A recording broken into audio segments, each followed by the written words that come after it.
Ladies and gentlemen, Tactical Advance here, and welcome to a TAC Chat video today. Now, I'm on a bit of a roll with these ones. I was actually planning on doing them every sort of now and again, but I've actually, for the first time, I'm about a month apart, so that's sort of where I wanted to be with these sort of videos, so pleased about that. I had a bit of a period for about a week or so I didn't make a video, purely on the basis because we were sort of going for a bit of a waiting period, waiting for content. Now 2.4 on the PTU is here. There's a lot more content to make videos on, there's no doubt about it now. Been using other people's accounts so far. I've been using BuzZzKiller's and a couple other people's accounts to sort of make videos because fortunately I've never seemed to get into the PTU. So thanks for them for letting me use their account, it's very kind of you. What's the experience been like for me in 2.4? It's pretty good. It definitely needs ironing out. There is a lot of bugs there, but that's that you're sort of expected really. I mean, you're expected to have a lot of bugs if you're in the PTU because it's a test of the test. If that makes any sense, I suppose. The main ones that need sort of fixing are the crashes, I suppose, the falling through the floor, guns not working, and so on and so on. There is a lot of that happening at the moment. I'm hoping that they get that ironed out.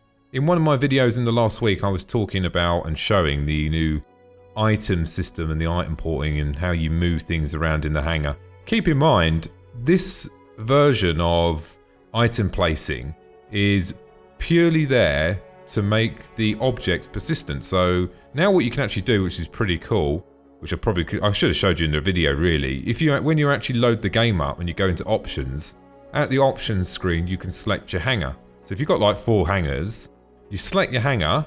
When you go into the hangar, and if you place like 4 ships around and do a certain loadout and then select another hangar, it remembers what you had selected in that previous hangar.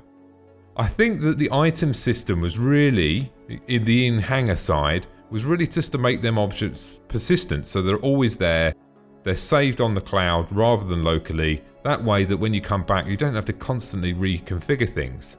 Will the item system like it is stay like that? Nah, of course it won't. I think we can all see the item aspect of it around the sides is fine, but the ship aspect of it is obviously going to have to change because you're not going to be able to reach the guns. So that will change later on. I think the main point here was to make the items persistent, so it makes total sense. So just keep in mind, that's the first go, giving you the ability to put things down on the floor, move things about, change it and interact with things. Over the next X amount of time, you're going to see that progress and get better and better and better. There's no doubt about it. And also, they'll be getting feedback from us as well on the forums as well. Now, one of the downsides at the moment with the PTU, and PTU from the beginning of time has always been the FPS issue that it has. And I get a lot of comments across my videos saying, can I run Star Citizen? I'm getting very, very bad FPS. And it's nothing to do, in most cases, it's nothing to do with the hardware that we've got. It is to do mainly with the universe aspect, the multiplayer aspect of the PTU. There is a server-side issue that they've been working on fixing. As far as I'm aware, they can fix it by adding more cores. And that will ultimately fix the FPS issue. You might just say, okay, why don't they just whack a couple of more cores in? That's fine, you can do that and it probably will fix the problem, but the reality is, if they want to upscale this into thousands, tens of thousands, hundreds of thousands and so on, if they can eradicate one core, that's a massive amount of saving for a running cost, otherwise it's going to be huge. Can they get it down to a smaller amount of cores? I think they can. I think what they're trying to do is to optimize the game and get it down so it can run on less cores rather than just throw more hardware at it. It's not necessarily the solution.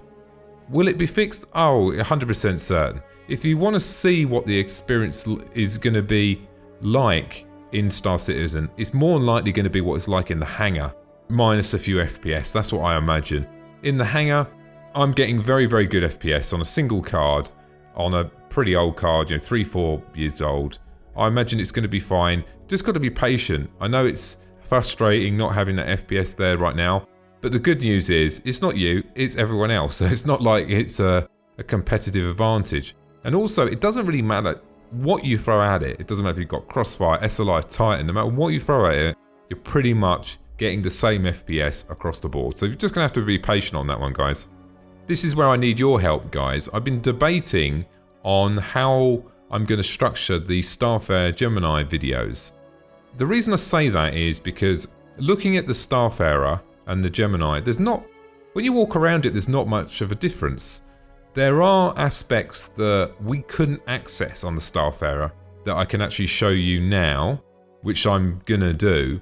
But what I normally do is I normally do a review of the ship and then I do a flight test. The issue is here, I can warrant doing the flight test of the Gemini because I think it's got the missile pods on the front, slightly different guns. Yeah, I could do that. I think that's a fair point. It's worthwhile doing that on both Starfarers. But doing a review of both, it just seems slightly pointless because they're pretty much identical other than the colour. What do you guys think? I mean, I sort of lead myself into another question then saying, okay, when some of these other bigger ships come out, am I going to be doing reviews on all the variants of the bigger ships or just the base model? What I've concluded from that is maybe what I do is just do the ones that have a significant difference between the base model. I'm not sure. Let me know in the comments, guys. What would you rather see? Would you rather me missed out the variants if the variant doesn't warrant making a video? Or shall I maybe just do a shorter video and cover off the missed bits? I'm not sure. What do you think? I get asked quite a lot. Most people think that I've got loads and loads of ships. That is 100% not the case. Well, I've got a few. Not every ship in the game, clearly. 95% of my videos are subscriber accounts, people inside the organisation. A lot of people ask me, how do I get all these ships? 95% of the time I'm using someone else's account. I'm using someone else's account from the organisation. On that note, guys, if you want to join a Star Citizen organisation, most of you guys know already, check in the description below and there's a link there to the organisation, you can check it out. Most of the time it's from people from inside the organisation. I would say probably 70% of the time I'm using BuzZzKiller's account. Really nice guy. Known BuzZzKiller for quite a while now. We played Black Desert Online for a ridiculous amount of time. We put mega hours into that. Spent a lot of time with the guy. He's a really nice guy. Anyway, I'll leave a link to his channel as well, so go and check him out. He's a nice guy. So what ships do I have? I've got the Starfarer. I got that because I thought I do like hauling. I want to do hauling, and I thought fuel was going to make me loads of money, to be fair. Does it or not? Who knows? I like the idea of it. Think it's pretty cool. Looking forward to that.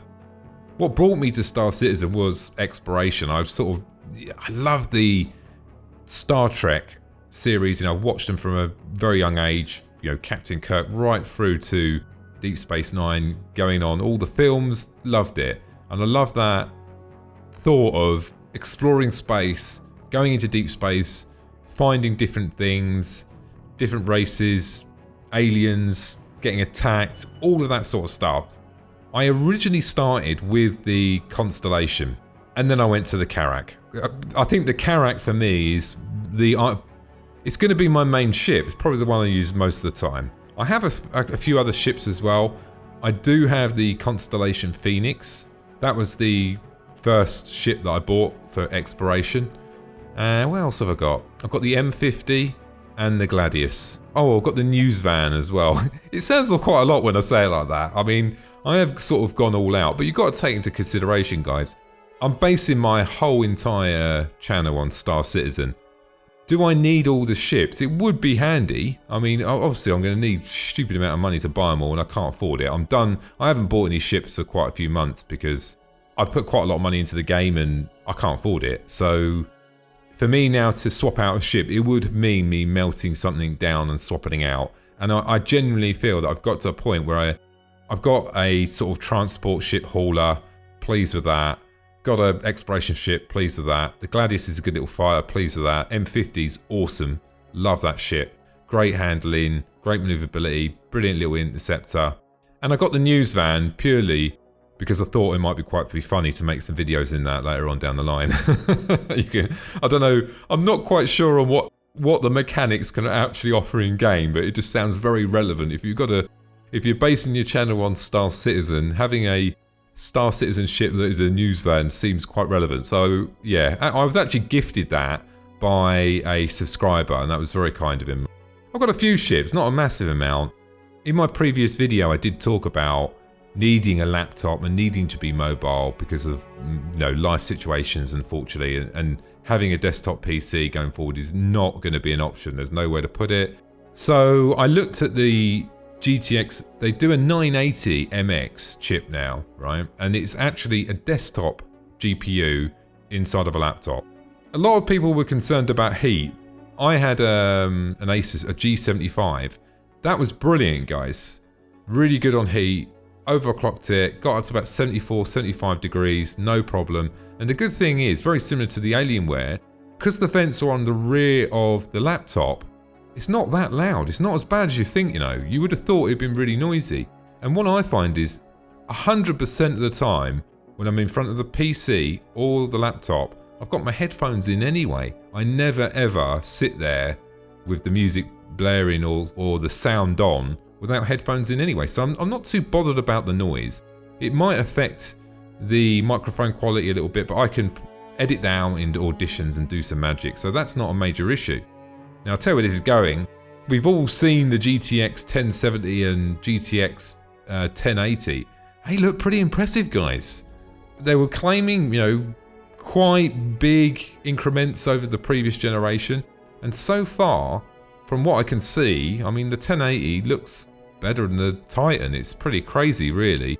I was doing a little bit of digging on the internet and I found out that Asus are actually launching a laptop with a GPU that is powerfuler than a Titan. You know where this is going, didn't you? They're using the MX chip, which they previously launched on the 980. That's not a 980M, guys. That's a 980. Physical stats and the benchmarks are exactly the same as the desktop. I know it sounds a bit odd. I agree. You think, well, how can that be? Apparently so. So this laptop that Asus have been mentioning, and they've been saying that the GPU is powerful than a Titan. If that's the case, that's going to open not just a great option for me for gaming going forward, but for you guys as well. I'm not suggesting that it's going to be priced competitively. It's going to be $900 to $1,000 more than probably buying a PC, I agree. But you see this shift in technology now. I mean, we're getting laptops now that are running parallel with desktop PCs, and that's pretty cool, guys, regardless if you're thinking about getting one or not. Yeah, I agree. You pay a massive amount more, understandably, but you get something that you can fold away and put in a cupboard and so on, or carry somewhere with you, maybe with a bit of backache. Well, I hope you've enjoyed the news update, guys, just giving you a bit of rundown what's going on this end. I hope you've enjoyed the video today, guys. Thanks for listening, and don't forget to subscribe. Bye now.